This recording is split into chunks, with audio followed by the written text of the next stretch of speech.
আমাদের কাছে মনে হয় যে প্রশাসন এখনো পর্যন্ত খুবই দুর্বলভাবে আমাদের এই আসনেও আমাদের যখন ভোটের কার্যক্রমগুলো চলছিল প্রচারণা, আমাদের নারী কর্মীদেরকে হেনস্থা করা হয়েছে। গতকাল আমাদের একজন নারী কর্মী স্টাফ করে নেওয়া হয়েছে, আমাদের বাইক কেড়ে নেওয়া হয়েছে, আমাদের নামে মিথ্যা গুজব রটানো হয়েছে, নানা ধরনের হুমকি ধামকি দেওয়া হয়েছে। আমরা একজন কর্মীর মাথা ফাটানো হয়েছে এর আগেই।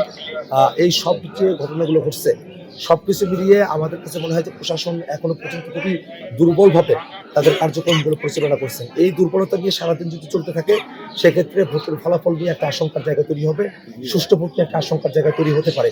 সেক্ষেত্রে আমরা প্রশাসনকে আজকের দিনে সর্বোচ্চ সতর্ক থেকে সাহসিকতার সাথে এবং সমস্ত প্রতিকূল পরিবেশগুলোকে মোকাবেলা করে যাতে তারা একটা সুষ্ঠু ভোট আয়োজন করতে পারেন, সেজন্য আমরা তাদের প্রতি আহ্বান জানাই। একই সাথে আমরা যারা 11 দলের নেতাকর্মীরা আছি, শাপলাকলির নেতাকর্মীরা আছি, আমরা প্রশাসনকে আশ্বস্ত করতে চাই যে কোনো ধরনের বিপদে বাংলাদেশের জনগণ আপনাদের নিরপেক্ষ ভূমিকা যদি থাকে আপনাদের সাথে অবশ্যই থাকবে।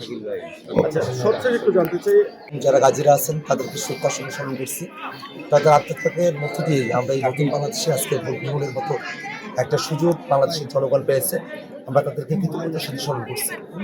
আমরা এই ত্রয়োদশ জাতীয় সংসদ নির্বাচনে আজকের এই 12 তারিখে সারা দেশব্যাপী ভোট গ্রহণ চলছে, কিন্তু গতকাল রাত থেকেই বিভিন্ন জায়গায় কিছু অনিয়ম আমাদের চোখে ধরা পড়েছে। মারামারির মতো ঘটনা ঘটেছে, বিভিন্ন জায়গায় অনেক চেষ্টা করা হয়েছে, মারধর সমর্থক, দাঁড়িপাল্লার সমর্থক যারা আছেন, 11 দলের সমর্থকদের উপরে হুমকি ধামকি, মারামারি, রক্তপাত ঘটানো হয়েছে। এই বিষয়গুলো আমাদেরকে নানাভাবে আমাদেরকে শঙ্কিত করে তুলছে। তবে আজকে সকালবেলা আমার মাকে কেন্দ্রে নিয়ে আসা, আমার মা আমাকে ভোট প্রদান করেছেন, এটা দেখে হাঁটা একজন সন্তান হিসেবে আমার জন্য খুবই আনন্দের একটা বিষয়। তেমনই রংপুর 4 কাউনিয়া পীরগাছা আসনের যারা ভোটাররা আছেন তারাও শাপলাকলি মার্কায় ভোট দিবেন এবং দিন শেষে শাপলাকলি মার্কা সকল প্রতিকূলতাকে অতিক্রম করে বিজয়ী হবে, এই প্রত্যাশাই করছি আমরা। ভোটের পরিবেশ রংপুর 4 আসনে এবং এটা এতটা পর্যায়ে যেখানে প্রতিদ্বন্দ্বিতা হবে ঠিকই, কিন্তু দিন শেষে জনগণ শাপলাকলি মার্কাকেই বেছে নেবে।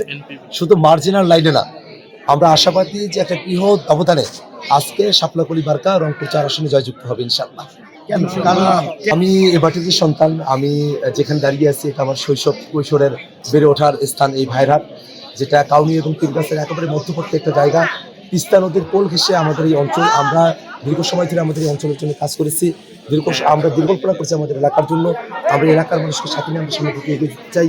তারুণ্যের প্রতি, নতুন বাংলাদেশের প্রতি আমাদের যে কমিটমেন্ট, সেই কমিটমেন্টের প্রতি এখানকার কৃষক, শ্রমিক, শিক্ষিত, অশিক্ষিত, ব্যবসার মানুষ, এমনকি শিশু থেকে বৃদ্ধ পর্যন্ত সকলেই আসলে শাপলাকলির পক্ষে একটা জোয়ার তৈরি করেছেন।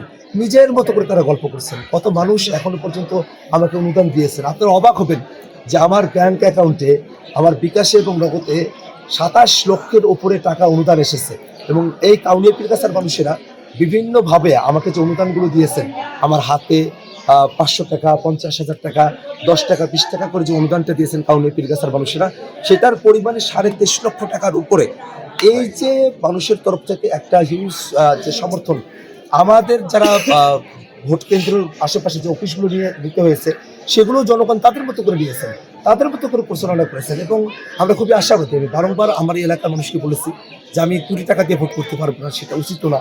আমাকে ভোট করতে হবে এই আসনের মানুষের কথা এবং গল্পে। এবং আমরা যত জায়গায় গিয়েছি মানুষেরা শাপলাকলির পক্ষে একটা গল্প তুলেছেন। এবং সবথেকে বড় ব্যাপারটা হলো শাপলাকলি মার্কা এইবার যে ব্যালট পেপার সেখানে 1 নম্বর মার্কা, এবং ভোটের দিক দিয়েও 1 নম্বর, জয়ের দিক দিয়েও 1 নম্বর হবে ইনশাআল্লাহ।